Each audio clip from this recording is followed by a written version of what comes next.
Time is our great obsession. Who has not dreamed of returning to the past, of changing the future? Imagine the power to see how our choices affect our lives and then return to undo them. Endless possibilities. Imagine the freedom to cross time and journey through the ages. The freedom to change the past and bend history to your will. What would you do if you had that power? Could you eradicate the mistakes of history and build a perfect future? Or would you be subject to fate and be swept down the river of time, powerless to change your course? Come with me. Let me show you your fate.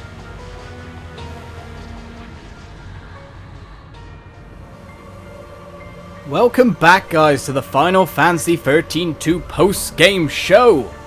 And that you just saw was the secret beginning of the game. When you complete the game and you unlock Valhalla to replay the beginning of the game, you get that secret beginning where Caius literally talks directly at you and invites you to view the story, as it were.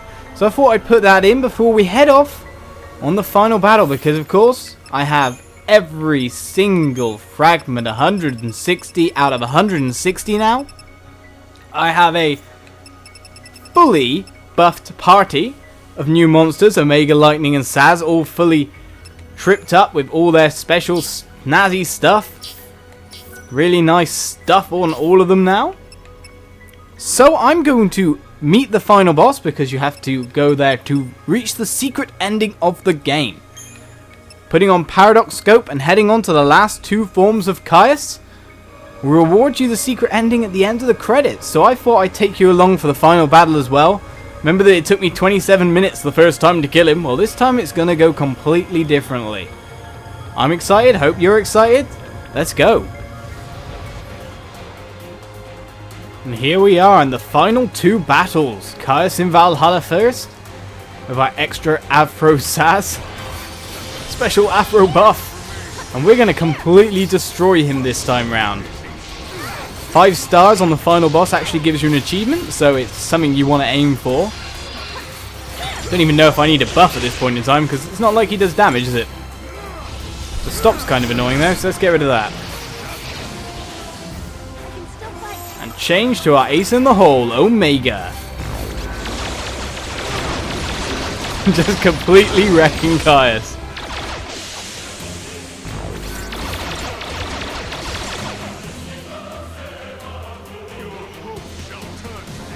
Round 2, Caius, let's go again.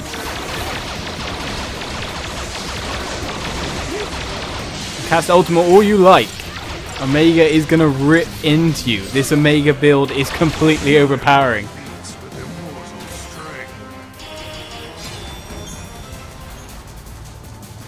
Bring on the final fight. 27 minutes this fight took me the first time. It's all that stands between us and the secret ending. That and the credits. Let's get to work. We know how this fight works. We know we have the power now to completely destroy people if needed.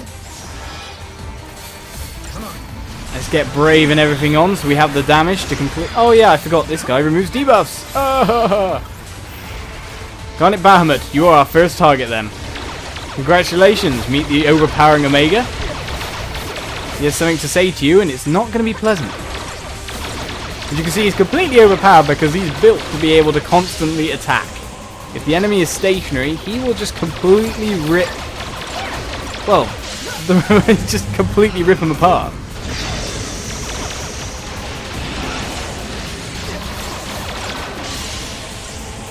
We won't be having a problem with these guys at all. In fact, it's probably best to go Commando, Commando, Commando and just destroy him that way. Oh, break Curse with your debuffs.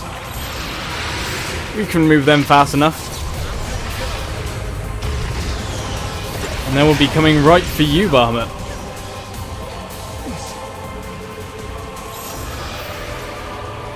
Right, we shouldn't see your friends up too soon.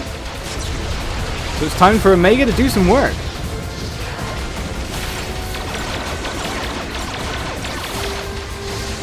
constant laser fire. We haven't even gotten staggered yet. Right, now he's staggered. I'm going to change to lightning. I'm going to drive that chain bar up.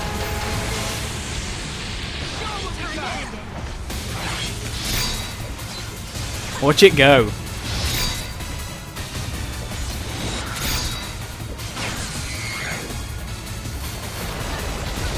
Judgment Blade is something I don't really think I have to be fearful of at this point in time, but we'll duck anyway. And destroy him.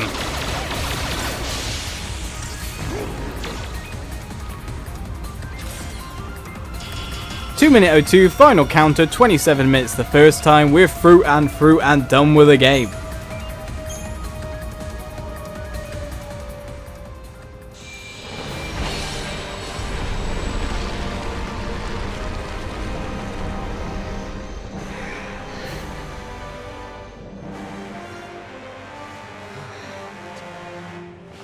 So now comes about the final cutscene, the usual one we saw in the normal playthrough. So I'm just going to skip straight ahead to what we want to see, the secret ending. What happens? What changes? They have seen all of history, all of its possibilities. They have seen all the endings. But they must know the goddess Etro is already dead. Her end is final. No man, woman, or god can bring her back now. Ignorant and blind to their true mission, they did exactly what I wanted. At the end of their journey to save the world, they stilled the goddess's power. Yule, let us begin.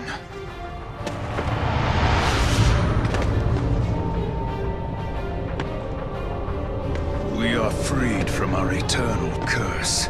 Embrace the new world.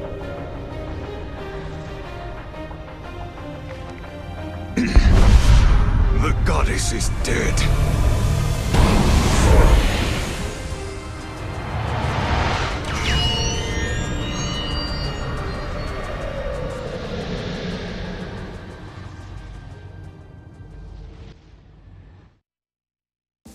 "160 fragments later, with the revelation that even at the end of the game we still did not kill the immortal Caius.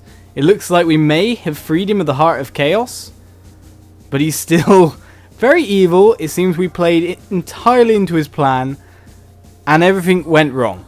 Let's put it that way. Yet more grim layers added on to the ending of the game, not just Sarah dead, but the enemy himself still alive. That's generally not how you want things to end. Now, as for what I said about Final Fantasy XIII-2 ending with DLC, it actually looks highly unlikely that that's the case now. I think personally they're waiting for E3 to, well, announce Final Fantasy XIII-3 or some kind of similar project, because the DLC seems to be focused on the battle between Caius and Lightning during the time that the game takes place, what led up to Lightning becoming a crystal statue on the throne.